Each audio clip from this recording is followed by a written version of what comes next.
Now, common mistakes with the barbell back squat. It's like asking how long a piece of string is. There's so many common mistakes with this. We're gonna pick 3. Okay, so common mistakes, I obviously mentioned it before. Not getting your startup position right. One arm's narrow, the other one's off balance. You wanna demonstrate that for us, Carmen? Okay, so doing this will cause the barbell to be off balance. So if we're not prepared, we're gonna go into it off balance. Okay, now we have a lot more stress on one side than we do the other. Okay, if you did actually carry out that squat, form's gone. Okay, rack it again. Another common mistake, okay, would be not to brace. All right, so we're gonna pick that bar back up and we're gonna step backwards.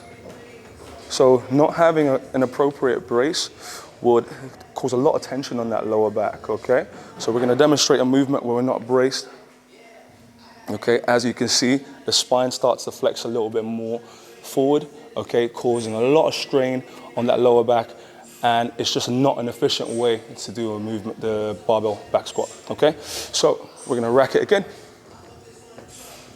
Trying to give Carmen as much rest as she needs, because holding that bar in the back can be terrible. Okay, so another common mistake would be knee valgus. So knee valgus is when your knees shift in on the way down, and that's due to not having appropriate glute med and the ability to keep your knees outwards. Okay, basically having weak glutes.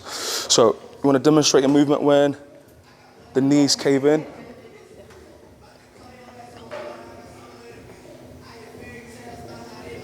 Okay, so one way to stop this is to imagine yourself gripping the floor and consciously driving the knees outwards as you come up. So if this is a common problem for you, the best way to stop this is to engage the glutes.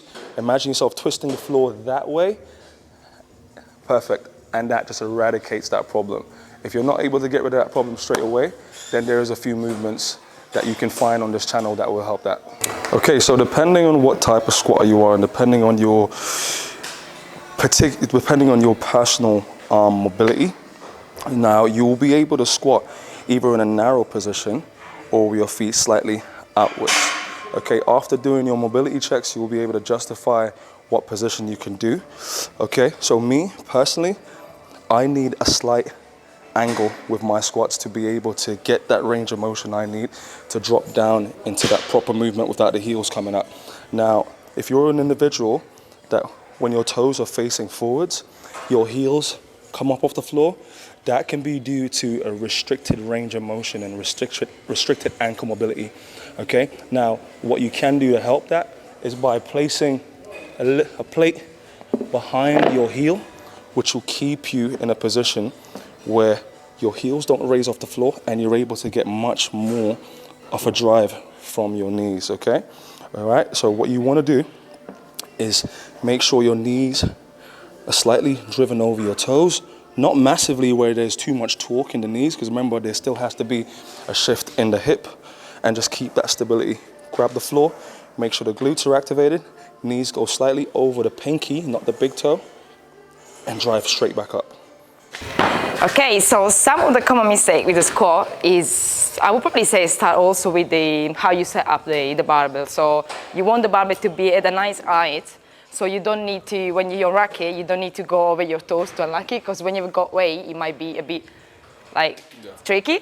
So that's one of the first things. Then obviously, once you get into position, I would say breathing is also something which is quite important to get to that nice stability before initiate the movement. So what I will do is I will grab the barbell with a nice and tight grip. You inhale when you actually go under the bar.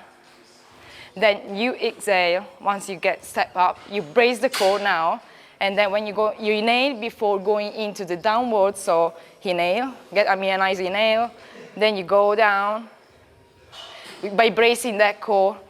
Because when you do this and you keep, you should think about like, I'm bracing, and on the way up, I'm exhaling through a closed glottis. So this is mainly for the heavy squat.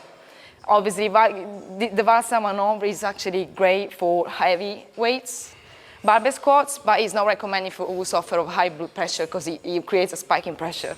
So now we're going to the butt twink, which is the posterior pelvic tilt you will see at the bottom of the squat, which is not recommended at all because when you go heavy especially, it will put a lot of strain and stress on the lower back, which we don't want because it can create injuries. So what you want to do is contract those glutes, nice core, firm, chest up, back engaged. You go down and you get to the depth that you can do until you actually get, so you need to get to a nice position where you don't overcompensate with other muscle. So as you can see, please do one more for me. I will say this is the perfect position for David because it's not, you will see that there is no pelvic tilt, posterior tilt. So, and again, another common mistake is when you raise the heels off. So show me, David, that's it. So that can be related to the squat setup or like ankle mobility. So what I would suggest is to get some exercises and probably work on low weight. Get some ankle mobility exercises will help as well. Lots of mistakes, but I think these are the main ones, to be honest. So, and think about the breathing because this is really important.